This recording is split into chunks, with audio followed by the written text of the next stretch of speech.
I think I've grown the most in just, understanding my teammates, understanding the system that we run, understanding how people are going to guard me, understanding ways that I can put myself in a position to be successful. Caitlin Clark from the Indiana Fever has consistently captured the attention of everyone in the league with her exceptional abilities and expertise on the court. While her outstanding performance has generated admiration from many, some people didn't expect her to be as good as she was early. I did. I thought she... Talking about Caitlin, I think there's no denying her ability to influence your teams were with her. Took her back a little bit in the beginning, but the next game she's better. The next game she's better because she's adaptable, she's smart, and she's a lot stronger physically than you think she is.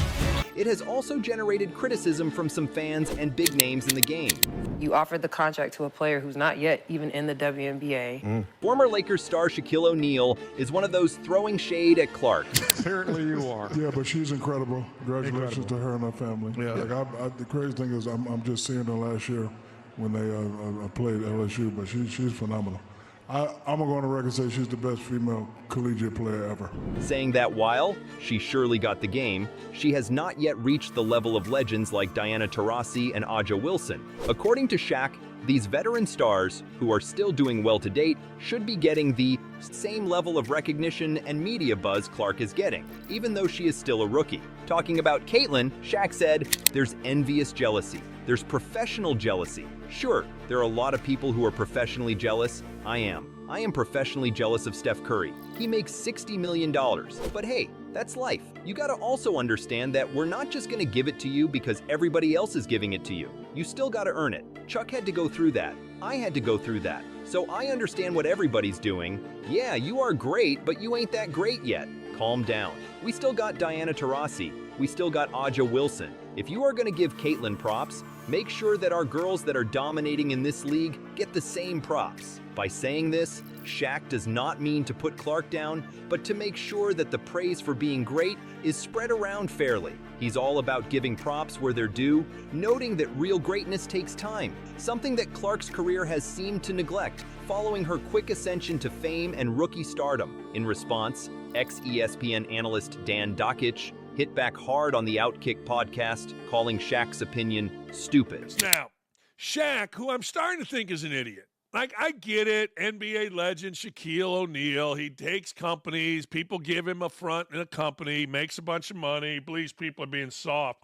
No. Nobody gives a rat's ass about Aja Wilson, America's most immature, most valuable player. No one gives a rat's ass, nor did they ever truly give a rat's ass to the level of Caitlin Clark, of Diana Taurasi. Oh no, Shaquille O'Neal. Dakich said via Outkick, "Nobody gives a rat's ass about Aja Wilson, America's most immature, most valuable player. Nor did they ever truly give a rat's ass to the level of Caitlin Clark and Diana Taurasi. Oh no, Shaquille O'Neal." According to Dakich, even though Aja Wilson has been dominating in the league, she's still not getting the same level of hype that Clark did right out of the gate. In Dakich's opinion, Clark has done greater work while still a rookie, and that's why she has been praised for being the best, and she has earned it. In addition to Shaq's comment, Dakich said that Shaq was selfish by telling Clark to slow down. Dakich went ahead to mock Shaq by saying that when Shaq was in college, he was so ridiculous and lost matches as if he was not even playing.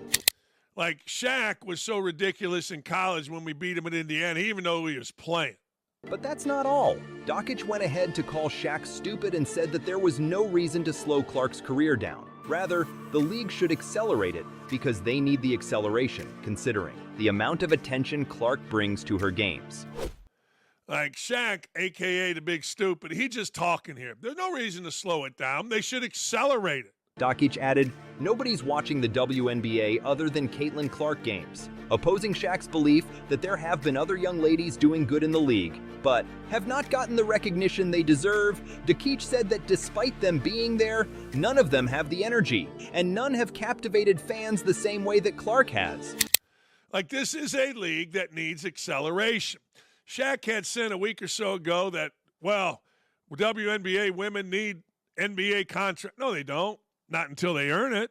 I mean, if you're going to earn it, then earn it. But nobody's really watching the WNBA, really watching other than Caitlin Clark games. No, you haven't. I mean, they're good players in a bad league, but none have flair, none have energy, none have captivated us. That's what I'm trying to tell you. And guys like Shaq, they're trying. I get it. He tries. But the brain's not fully functioning. And truth be told, he's not wrong. Clark has been a game changer for the WNBA. No rookie has ever shaken things up like she has, so it's no wonder she is getting all the attention. The 2024 WNBA regular season just blew up viewership records on ESPN, all thanks to Clark's incredible performances. With her growing fan base, she helped the league hit a huge milestone with 21 games gaining over 1 million viewers each. That's a huge win for the league, considering the consistent losses the WNBA has been making over the years due to a lack of viewers. While these praises seem overrated, Clark has truly earned them. Just look at her numbers. Clark stands in 8th place in points per game, and she is leading the league in assists per game. But that's just the tip of the iceberg. By June 2024, Clark was the only rookie in WNBA history to notch a triple-double, achieving victory against the New York Liberty. She posted 19 points, 13 assists, and 12 rebounds in the matchup then. Also, Clark has the most double-doubles by a rookie guard in WNBA history, recording 9 double-doubles on the season at the time, with plenty of games left to increase that number. And if that's not already impressive, Clark holds the WNBA record for the most three-pointers, made by a rookie in league history.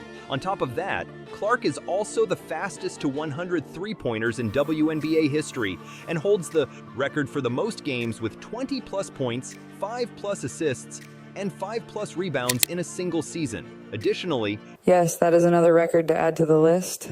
I'm also leading the league in assists with 8.4 per game. First rookie with a triple-double in league history. she's the only rookie ever to pull off a double-triple, and she's done it twice this year. With all these epic victories and achievements, she's set to finish the season with the highest average of points scored or assisted by any player. As profound as her rookie profile is, her journey has had a fair share of controversy. Clark entered the WNBA with hype and expectations, having achieved remarkable success in college basketball. She quickly established herself as a key leader for the Indiana Fever with her exceptional shooting skills and ability to create scoring opportunities for her and her teammates. For this, her team posted a graphic on social media with a confident message that was directed at Clark. They showed a few of Clark's achievements throughout her rookie season, while sharing a caption that said, "A record hates to see our Rookie of the Year coming." With time, Clark quickly gained fame, and all eyes in the league were and are still on her. Being a highly publicized player with a groundbreaking record, Clark has been subjected to more intense scrutiny and immense expectations, not only from Shaq. Former WNBA MVP and Basketball Hall of Fame member Sheryl Swoopes recently went viral for comments about Clark. Caitlin Clark right now probably takes about 40 shots a game. You have a 25-year-old playing against a 20-year-old. Like, you should be killing them. On an episode of her Queens of the Court podcast, when arguing who was the better player. You asked me about Caitlin. If you're going to break a record, to me, if it's legitimate, you have to break that record in the same amount of time that that player set it. Okay. Between Clark and Angel Reese, Swoopes stated that Clark has a much better supporting cast on the Fever than Reese does on the Chicago Sky. Regarding who between Indiana Fever and Chicago Sky was better qualified for the upcoming WNBA playoff season, Swoopes said that Indiana was close to the playoffs last season before drafting Clark, saying Indiana without question has better pieces around Clark than Chicago. I think the Olympic break really helped Indiana. I'm going to say shout out to Lexie Hull. I'm a big Lexie Hull fan.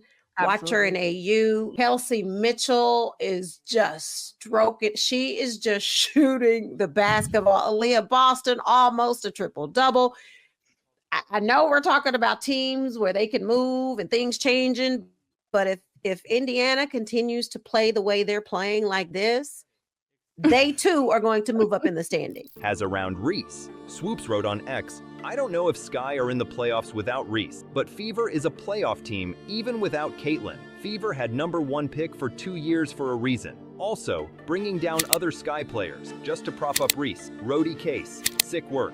This meant that Clark was getting all these scores for being in a stronger team rather than having pure talent. But this criticism did not stop there. Kaylin reminds me of what Dame does. If anybody ever noticed, her first shot always a three. First quarter, second quarter, third. She sets the distance on her first shot, so you have to guard her there. Now she can do whatever she wants to do. She's playing a chess game. That's what Dame does. He starts his game off, he's gonna shoot a deep-ass three to force you to guard her from there. During a recent episode of Gil's Arena, former NBA star Gilbert Arenas pushed back against the idea that Clark is more impactful than some previous basketball rookies, suggesting the WNBA's lack of popularity prior to this season makes her impact seem greater than it is. Arenas said, "You gotta remember, if the WNBA was an F and it's going C, the WNBA was so low that a little impact seems like it's great." Following this comment, the show co-hosts immediately jumped in and pushed back against this comment, saying Clark's impact is not little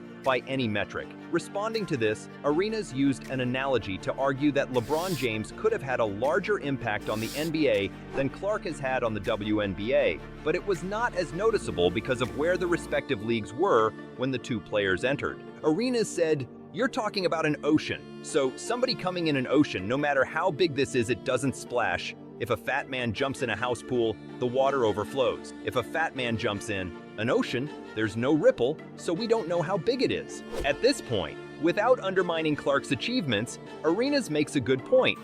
Clark is trending in a league that has struggled to get viewers' attention for over 27 years. The WNBA had been so neglected to the point it had become full of cases of drug abuse and unentertaining content. This situation was so bad that the WNBA finals were not even on live television. The finals had moved off of live TV to what was called tape delayed, meaning that the show could happen at 7 but would be broadcast at 11, according to Dakich. Before Clark brought back attention to the WNBA, the league was full of people with anger issues and sexual-related issues. Her fame brings the WNBA back to the spotlight, and for this reason, the league aims to make her the face of the WNBA in an attempt to get and retain a larger fan base. Economically speaking, that's a wise decision for the league. According to Arenas, if the WNBA was as big and competitive as the NBA before Clark joined, then she would not have made as much of an impact as she has made considering the condition the league was in when she joined. While that might be true,